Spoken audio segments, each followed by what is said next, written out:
XFL was actually surprisingly very good in week 1. With week 1 of the XFL season now in the books, this will be a new weekly segment coming every Monday where we talk about power rankings, the game of the week in my opinion, players of the week, and games to watch next week. I'm Shane 2K, and happy Monday XFL and NFL fans, and let's hop into our week 1 power rankings. At number 1, I have the Houston Roughnecks. If I had one word to describe this game, it would be dominance. Plain and simple, dominance. They played a team that you can't say was a guaranteed win, and I could see the LA Wildcats potentially sneaking to the number 2 spot in the West later in the season. I can't wait to see what this team has in them, and it was an incredible game for their quarterback and their defense, and I think they'll remain in the front very largely in the West Conference and could see them winning out, going 8-0, plain and simple. Now, at number 2 in the Week 1 power rankings, I have to put the DC Defenders. They are by far the best defense in the league, and the first time DC has had a decent team in a decade, even if it is only Week 1.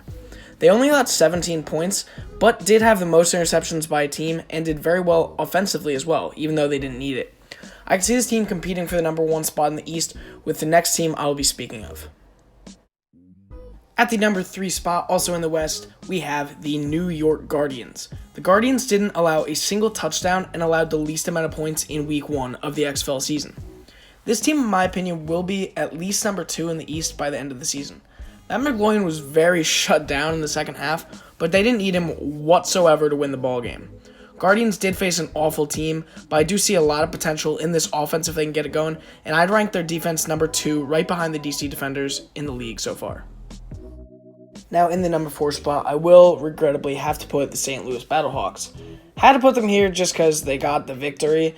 They are by far the worst of the winning teams, only putting up 15 points and being saved by Will Hill's game-winning interception and Marquette King's great punting, which I didn't think I'd ever say won a team a game. I think this team will sneak into the playoffs if Jordan Teamo can play and get any momentum and play to his full ability. Very good defense battle for sure against Dallas. Not good enough to be in the number 3 spot, but I do see this team doing well in the future of the season. At the number 5 spot, we have the Seattle Dragons. It was a very valiant effort by Seattle, but it wasn't a close game whatsoever. I think they will do good this season and possibly slip into playoffs with a very weak western side of the league, but they just did not get it done with Brandon Silvers or the defense in week 1 of the league. They do have a very good bright spot in their wide receiver. I think his name is Philip Nelson, but quarterback is a big hole, and their defense has holes all around it. But they did get the first touchdown of the XFL history, so that's something. At number 6, I'll be putting the Dallas Renegades. It was a defensive battle against the St. Louis Battlehawks. No touchdowns scored by the Dallas Renegades, but we did learn that they have a good field goal kicker.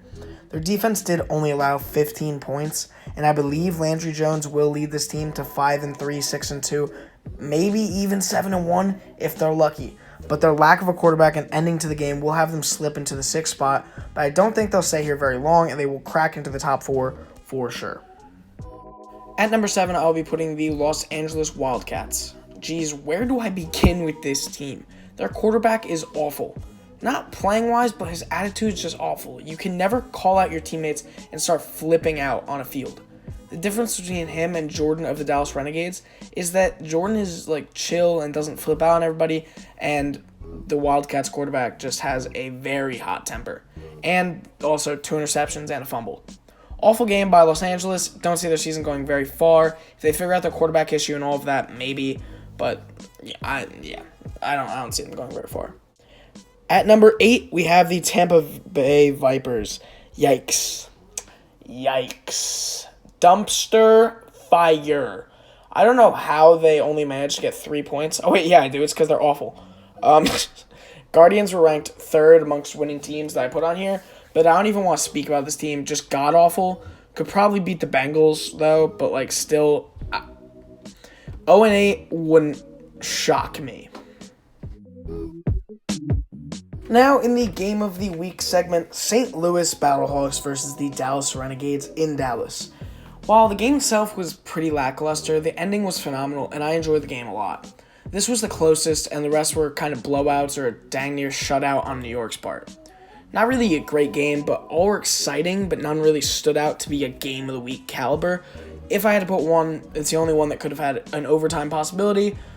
15-6, Battlehawks, good game, game of the week.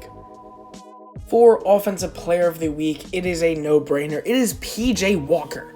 272 yards passing, 4 touchdowns, and only 1 interception. Currently leads the league in passing yards, passer rating, and passing touchdowns. I put his Houston Roughnecks at number 1, and he's a big reason for that. He showed up and showed out in week 1 of the season, and ended today, he'd be my XFL MVP pick. I think the Houston Roughnecks will for sure stay at the top of the West behind an arm like his. For Defensive Player of the Week, we have Will Hill of the St. Louis Battlehawks. 5 tackles and 1 interception. Will Hill may not have had the biggest game of anyone, but he did win his team their game and for sure played very well. He had 5 tackles and a game-winning interception and a very good defensive battle among the entire game. Special Teams Player of the Week will have to go to punter for the St. Louis Battlehawks as well, Marquette King. Had it 163 punt yards and 1 touchback. His first half punts were only decent, but in the second half, he punted perfectly and in my opinion, was part of the reason they won their game. On his last punt, it was very high and muffed, and earlier, he had a punt go down to the 1-yard line, but had a teammate make a mental error, and it went to the end zone with it. Much love for Marquette King and the St. Louis Battlehawks. And lastly, for the game to watch next week, it will have to be the New York Guardians versus the DC Defenders. Besides all of the games next week, you have to watch this game. 2 incredible defenses will go head-to-head in Week 2 in DC. A rivalry in the NFL of DC versus NY is going to translate over to the XFL. And we will find out if the Defenders are up to the task of taking the number 1 spot in the very tough Eastern Conference. If you guys did enjoy this video, please leave a like on it. It would mean so much. Comment what you thought of Week 1 of the XFL and what you thought of my rankings. And if you're excited for the future and you want me to keep doing it. And subscribe to the channel for more XFL, NFL, NBA, Madden, NBA 2K, all that type of content. That's all. Love you guys. Peace out. Happy Monday.